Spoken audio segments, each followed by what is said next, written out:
La reprise de la grève des douaniers italiens complique le conflit routier en France. Des barrages encore dans plusieurs régions du pays et sur 2 autoroutes. La tournée européenne du président Mitterrand, le chef de l'État rencontre ce soir à Milan le Premier ministre italien. La situation au poste frontière sera sans doute abordée. Le charbon en panne, la grève déclenchée par tous les syndicats largement suivie dans les bassins miniers. Championnat de France de ski à Oron, Christelle Guignard prend sa revanche sur Sarajevo en remportant le slalom féminin. Invité de ce journal, Marielle Guachel qui va avec Jean-Claude Killy renforcer l'équipe dirigeante du ski français. Madame, monsieur, bonsoir. Depuis 4 jours maintenant, les routiers français en colère obstruent la circulation et l'actualité. À l'origine de leur mouvement, vendredi dernier, vous vous en souvenez, une grève des douaniers italiens qui, en compliquant encore leurs conditions de travail, avait mis le feu aux poudres. Les Italiens avaient suspendu leur grève. Hier soir, l'annonce de négociations par le ministère des Transports et l'appel à la levée des barrages lancé par le principal syndicat routier semblaient annoncer une détente du conflit. Il n'en est rien ce soir. Les douaniers italiens sont à nouveau en grève et le sort des routiers français bloqués aux postes frontières relance la tension. Dominique Thiers. 500 à 600 camions sont bloqués à quelques kilomètres du tunnel du Mont-Blanc depuis la reprise de la grève des douaniers italiens. Le mouvement de grève du zèle lancé par le syndicat majoritaire est très suivi au poste frontière de Courmayeur. Les douaniers refusent de faire des heures supplémentaires. Ils travaillent de 8 à 14 heures, puis ferment boutique. L'État italien a ordonné à des militaires de remplacer les grévistes, mais certaines opérations administratives ne peuvent être effectuées que par des douaniers. À 17h, les voitures particulières passaient au compte-gouttes, tandis que les routiers prenaient leur mal en patience. La police de Courmayeur a ravitaillé les camions en fioul pour chauffer les cabines, servi des repas et des boissons chaudes aux 2000 routiers bloqués dans tout le Val d'Aoste. Les conditions d'attente sont pénibles, il faisait moins 15 degrés aujourd'hui dans les Alpes italiennes. Selon le ministère des Transports, la grève italienne ne devrait pas avoir de répercussions sur le trafic à la frontière. Les négociations, qui s'ouvriront en principe demain matin entre le gouvernement et les 2 syndicats de transporteurs routiers, porteront d'abord sur les conditions de passage au tunnel du Mont-Blanc et de Fréjus et sur les problèmes posés par l'immobilisation des routiers. Hervé Brusini et Daniel Lecomte en ont discuté sur le terrain avec les routiers qui, en Haute-Savoie, continuent d'occuper les routes. Oui, au barrage, au barrage. Qui est-ce qui veut de la soupe? Il y a les... Ça fout 15 heures, l'heure de la soupe pour Mouloud et ses amis. Lui, il ne possède que le tracteur de son camion. À 23 ans, il s'est couvert de dettes pour passer d'un véhicule frigo de 3,5 tonnes à ce qu'il appelle son bahut de 38 tonnes. Depuis hier, lui et les autres chauffeurs laissent passer tous les véhicules sauf les poids lourds. C'est que malgré les consignes syndicales de lever les barrages, ils restent déterminés. Car ici, la grande majorité des routiers n'est pas syndiquée. Même ceux qui sont syndiqués sont écœurés par les syndicats. Ils ne veulent plus en entendre parler. Exactement. Il y a cette nuit, il y a un délégué syndical du coin qui est venu parler, essayer de se mettre avec nous. On lui a dit c'est facile, nous il y a 5 jours qu'on est là, vous voulez tirer les marrons du feu maintenant qu'on va avoir quelque chose, il faut dégager de là, on n'a pas besoin de vous. Et il me dit je vais monter voir les barrages en haut. J'ai dit vous pouvez y aller, ils vont vous tuer là-haut. Ils veulent plus vous voir. Nous, en ce qui nous concerne personnellement, que ce soit la FNTR ou que ce soit n'importe qui, on ne bougera pas.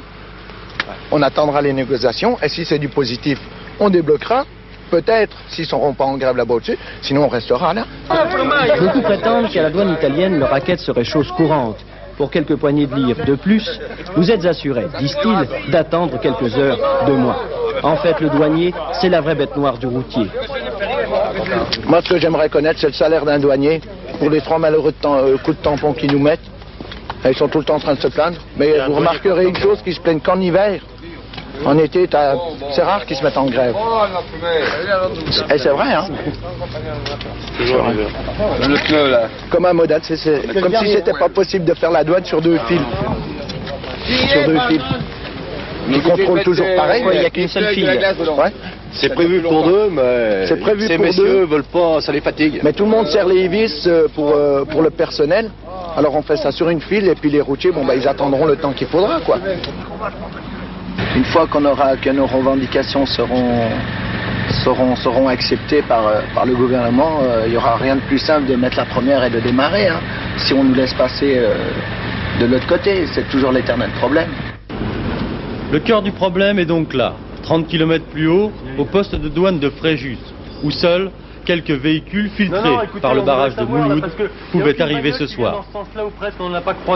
Côté douane française, pas de problème apparemment. Il y a grève des douaniers italiens. Les docteurs italiens font grève tous les jours, de 2h de l'après-midi jusqu'à 8h. Côté italien, en revanche, les douaniers en grève ont refusé de répondre à nos questions et il y avait dans leur attitude un certain énervement. Vous êtes en grève? Vous êtes en grève? Antena 2. Antena 2 de la télévision française. Ce sont donc les problèmes ponctuels des routiers qui souhaiteraient à la fois qu'il n'y ait plus de frontières, plus de douaniers et plus de montagnes qui seront abordés en priorité demain au ministère des Transports. Les problèmes de fond, eux, seront abordés plus tard. Jean-Claude Renaud. Les autres revendications des transporteurs routiers portent d'abord sur 3 dispositions fiscales. 1. Ils demandent que la TVA sur les carburants soit totalement déductible. À noter que le gouvernement actuel leur a accordé une déduction partielle. 2. Ils réclament, comme la plupart des entreprises, une révision urgente de la taxe professionnelle. 3. Ils veulent une vignette moins chère, estimant que celle d'un camion doit être inférieure à celle d'une voiture de luxe. Ensuite, ils ont des griefs contre la SNCF, mais moins contre le rail que contre les filiales routières de la SNCF, qui en font le premier transporteur routier de France. 2 reproches principaux: la SNCF, subventionnée par l'État, est accusée de casser les prix avec ses filiales. D'autre part, les routiers estiment qu'elle dépense trop d'argent en publicité pour accroître sa part du marché. Les transporteurs demandent donc à Charles Fitterman d'infléchir la politique commerciale de la SNCF. Enfin, 3e revendication, les charges sociales. Sur ce point, il y a divergence très nette entre les transporteurs patrons et les routiers salariés. Les patrons souhaitent un assouplissement des réglementations, notamment en matière d'horaire de travail. Côté salarié, au contraire, CGT et CFDT voudraient ramener les horaires des routiers français au niveau de la moyenne européenne. Tout ne va pas pour le mieux entre les 2 syndicats de transporteurs qui ont orchestré le mouvement. Le syndicat minoritaire, l'UNOSTRA, dénonce la démarche qualifiée de maladroite de la FNTR majoritaire qui négocie avec le ministère des Transports. Le président de la FNTR s'est rendu cet après-midi en Haute-Savoie ainsi qu'un conseiller du ministère pour tenter de convaincre les irréductibles qui veulent être présents eux aussi aux négociations. De leur côté, les fédérations des transports CGT et CFDT ont condamné une nouvelle fois ce qu'elles appellent l'opération du patronat des transports routiers. Le président du patronat français, Yvon Gattaz, s'est pour la première fois exprimé sur le conflit tout à l'heure à France Inter. Écoutons Monsieur Gattaz. Il y a eu, c'est vrai, une escalade de la violence, mais qui a été à l'origine de cette escalade de la violence? Sinon les douaniers qui ont manifesté les premiers une sorte de violence vis-à-vis des routiers. Alors, est-ce que vous croyez également qu'il a été bon et diplomatique de mobiliser brutalement, spontanément, des forces de l'ordre contre des routiers que d'habitude on trouve plutôt sympas, suivant l'expression consacrée, alors que ces mêmes forces de l'ordre, on les utilise pas, vous le savez, lorsqu'il y a des grèves des PTT qui, elles, prennent en otage la totalité des Français et la totalité des entreprises, lorsque il y a des douaniers abusifs ou quelquefois des syndicalistes séquestreurs, malgré parfois même des ordonnances de référé en bonne et due forme. De son côté, le président de la CFTC, Jean Bornard, qui était reçu aujourd'hui par le président Mitterrand, voit dans le conflit des routiers un exemple de la dégradation du climat social actuel. Le socialiste Bertrand Delanoë estime qu'il faudra analyser à froid le déroulement du conflit, je cite M. Delanoë, pour en saisir toutes les motivations et apprécier le comportement des responsables. Le président du CDS, Pierre Méhaignerie, juge lui très grave les commentaires du gouvernement et de certains syndicats qui ont parlé de manipulation politique. N'oublions pas pour autant les automobilistes qui continuent en plusieurs endroits du pays de faire les frais de la colère des routiers. Isabelle Béchler est à Rosny-sous-Bois pour faire le tour des points noirs de la circulation. Oui, les gros problèmes sont toujours localisés dans la région Rhône-Alpes, avec une coupure de l'autoroute A6 dans le sens sud-nord. À Villefranche-sur-Saône, on sort à Limonest pour reprendre l'autoroute à Mâcon. Coupure sur la Nationale 6 également à Chagny. L'autoroute A42 Lyon-Genève est coupée à Bénost. Autre barrage total à Pondin, à l'intersection entre les nationales 75 et 84. En zone montagneuse, l'accès au tunnel du Mont-Blanc et du Fréjus sont possibles, mais toujours très laborieux et difficiles. Dans la Loire, coupure totale de la nationale 82 à Montrond-les-Bains. Plus au sud, l'autoroute A7 est coupée au sud de Salon-de-Provence. Ailleurs, ce sont des barrages filtrants. Dans le sud-ouest, problème à Albi et Gaillac sur la nationale 88. À Nantes, barrage filtrant sur la nationale 11. Bretagne, 2 points difficiles dans le Morbihan, 4 dans les Côtes du Nord. Au pont de Tancarville, barrage filtrant également. Restent au nord-est des ralentissements à Maubeuge, à Charleville, Reims et Chalon-sur-Marne. Et par contre, une coupure totale de la nationale 4 à Cézanne. À Hayange, les routiers sont un peu plus compréhensifs, ainsi qu'à Nancy, à l'intersection des autoroutes A31 et A33, ce ne sont plus que des barrages filtrants. Telle est donc la situation ce soir. Vu de Moscou, en tout cas, le conflit des routiers français est une affaire entendue. Il s'agit d'une action dirigée contre les forces de gauche et notamment contre le ministre des Transports, Charles Fitterman, écrivent aujourd'hui les Izvestia. Le problème des routiers français sera sans doute abordé ce soir à Milan. Le président Mitterrand, qui poursuit en Italie sa tournée européenne pour préparer le prochain sommet de Bruxelles, a rencontré le Premier ministre italien. Depuis plusieurs jours déjà, le gouvernement français a multiplié les démarches auprès de Rome pour tenter de trouver une issue à ce problème. Sans résultat apparent, aujourd'hui ce contact au plus haut niveau permettra sans doute de débloquer la situation. En effet, dès les premières minutes de cette rencontre, le président du Conseil italien, Benito Craxi, a donné des assurances à François Mitterrand. En ce moment, les deux hommes dînent à Milan avant de poursuivre leurs conversations qui porteront essentiellement sur l'Europe. Mais le problème des camionneurs n'est-il pas aussi un problème européen ?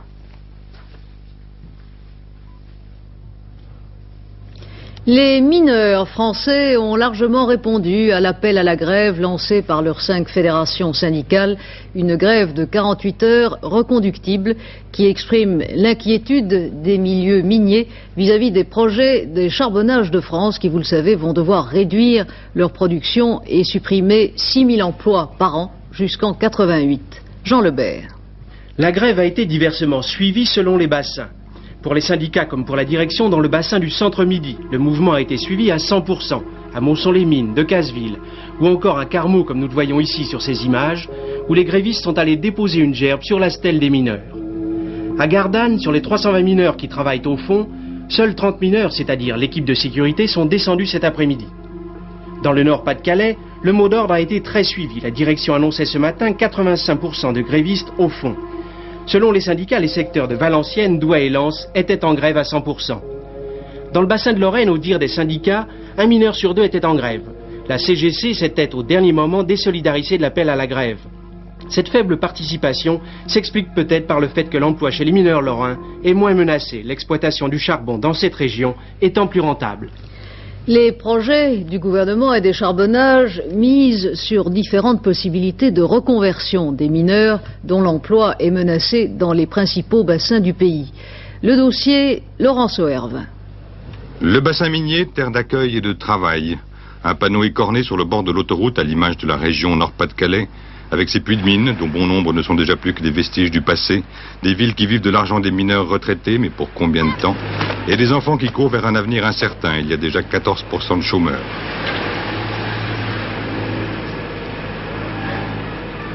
Il y avait 220 000 mineurs dans cette région à la Libération. Il n'en reste que 20 000 aujourd'hui, et on parle de 2000 suppressions d'emplois ici pour cette année, des mineurs à qui l'on parle de reconversion.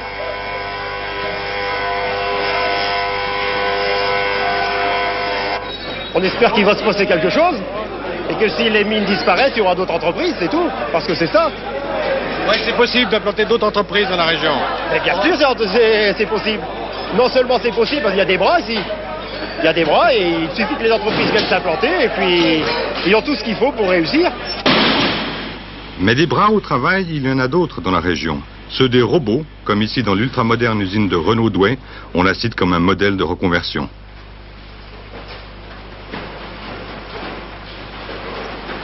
L'usine était censée être bâtie ici pour, surtout pour la reconversion des mineurs, vu que les puits ferment et tout, et il n'y a pas tellement de mineurs qui ont été embauchés ici.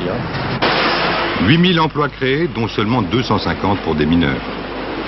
La région doit opérer un tournant, une mutation technologique, mais avec ou sans le charbon, tout le monde n'est pas d'accord. Moi, je pense que le charbon doit y participer.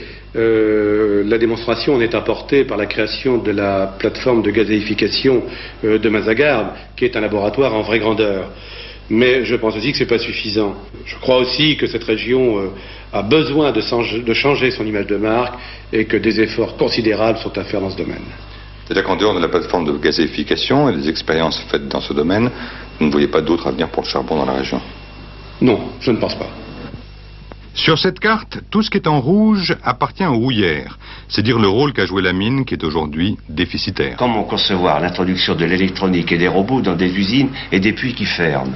Au contraire, le charbon a non seulement un grand avenir devant lui, encore faut-il dire que pour les prix, il faut faire la vérité, la moitié du déficit des houillères provient de charges non liées, c'est-à-dire retraite, etc., qui vont continuer d'être à la charge de l'État, qui vont même augmenter si on augmente le nombre de chômeurs. Il y a un lien naturel dans cette région entre tous les secteurs économiques.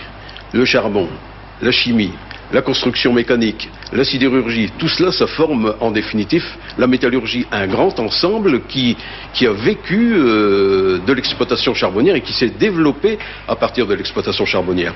Et il faut assurer à tout ce tissu industriel, disons, les mutations technologiques pour les mettre à même d'affronter, y compris le marché international du point de vue de l'exportation. Quelle que soit la voie choisie, il faudra un grand effort de formation pour ces jeunes qui, en tout cas, font un métier différent de celui de leur père.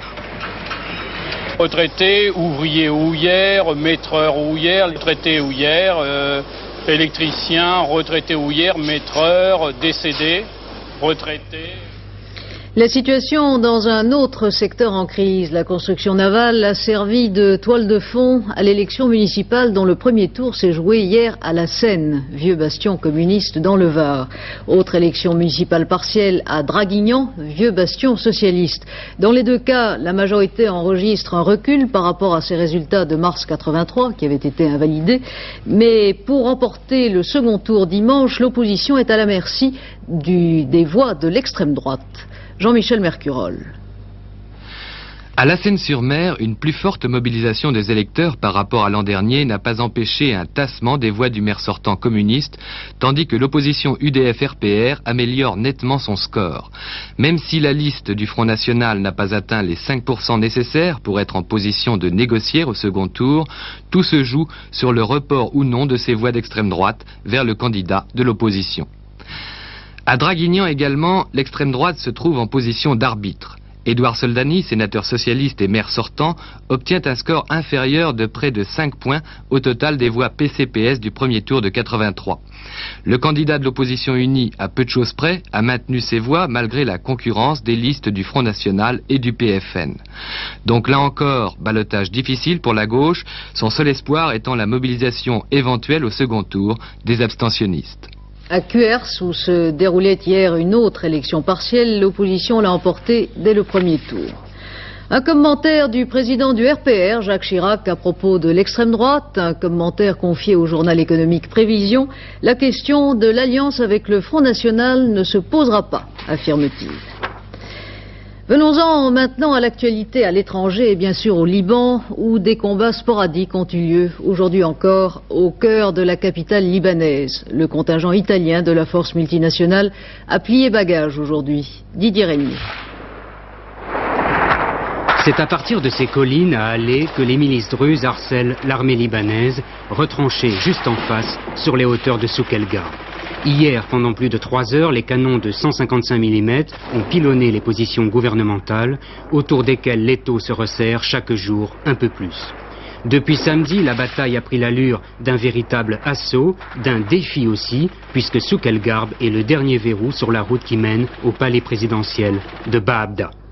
À Beyrouth ce matin, c'était l'heure des adieux pour les 1500 soldats du contingent italien.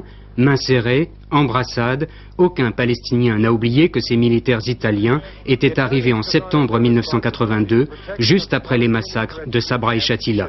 C'est dans ces camps que le contingent était installé. Ce matin, les Palestiniens ne cachaient pas leur inquiétude et se demandaient qui allait désormais garantir leur sécurité.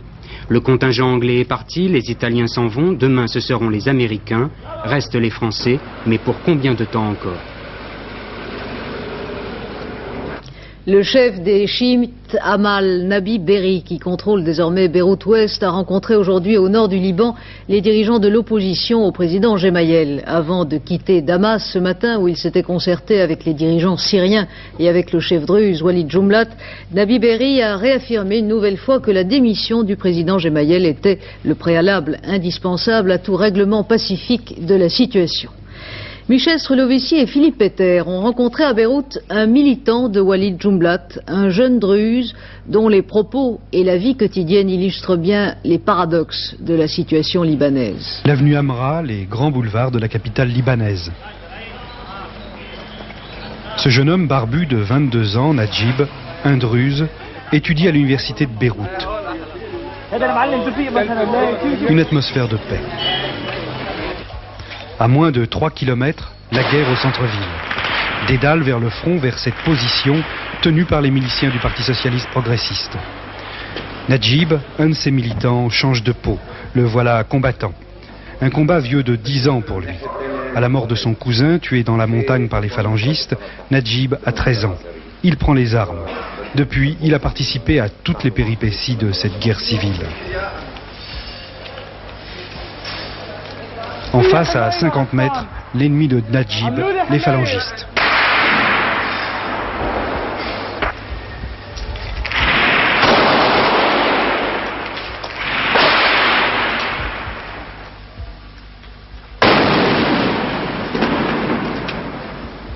Vous aimez la paix? Bien sûr, bien sûr. Bien sûr que j'aime la paix. Moi, je déteste cette machine, ça. Je déteste cette machine. Mais je suis obligé à la prendre.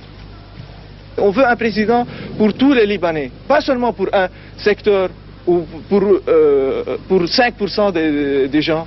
On veut un président pour tous les Libanais, pour les pauvres, pour les riches, pour tout. Combat le matin ou la nuit. Étude l'après-midi. Comme une pause dans cet îlot de quiétude qu'est l'université de Beyrouth.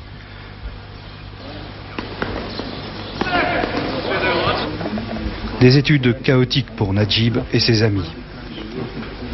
Je me suis habitué à cette vie. Et chaque 2 ans, il y a la guerre. Si on va seulement à la guerre, on perd tout. Si on va seulement à l'étude, aussi on perd notre terre. On est obligé. Je souffre beaucoup de ça, mais je suis obligé. Je dois étudier et combattre. Pour toute cette génération, quelle que soit l'opinion ou la communauté des uns et des autres, l'horizon, c'est la guerre. Combattants ou non combattants, la violence rythme ses vies. Et même ces rencontres sous le soleil entre amis ne sont qu'un entracte. Vous n'en avez pas assez de cette vie? Enfin, ça me gêne quelquefois, j'en ai marre. Mais enfin, c'est mon destin. Et vous pensez que vos adversaires pensent la même chose? Eh bien, je crois que oui. Parce qu'eux aussi, ils ont assez. Nous, on a fait des massacres, eux, ils ont fait des massacres. Mais à la fin, on doit terminer la guerre. C'est pas possible de rester comme ça. C'est pas possible. L'impasse libanaise a encore été évoquée sur le plan diplomatique aujourd'hui à Bruxelles, où le ministre français des Relations extérieures a rencontré le Premier ministre israélien. M. Shamir a rappelé qu'Israël n'est pas opposé à l'envoi de casques bleus au Liban pour remplacer la force multinationale. Le Conseil de sécurité des Nations Unies ne s'est toujours pas réuni pour examiner le projet de résolution que la France a déposé dans ce sens. À peine rentrés des Jeux Olympiques de Sarajevo, les skieurs français sont maintenant à Oron, dans les Alpes-Maritimes, pour participer au championnat de France de ski. L'occasion pour certains de prendre leur revanche au moment où la direction du ski français envisage certains remaniements. Alain Vernon. Retrouvailles ce matin à Oron, retrouvailles pour tous ceux qui étaient du voyage à Sarajevo avec la neige et le brouillard d'abord. Retrouvailles aussi avec les absents des Jeux Olympiques armés d'une bonne dose de revanche. En réalité, tous et toutes n'ont plus désormais qu'un but, mériter la considération des nouveaux chefs de file du ski alpin français, Marielle Guachel et Jean-Claude Killy. Christelle Guignard, qui remporte ici le titre national du salon spécial devant Carole Merle et Fabienne Serra, a non seulement pris sa revanche puisqu'elle a chuté à Sarajevo, mais elle a surtout réussi une belle opération de séduction.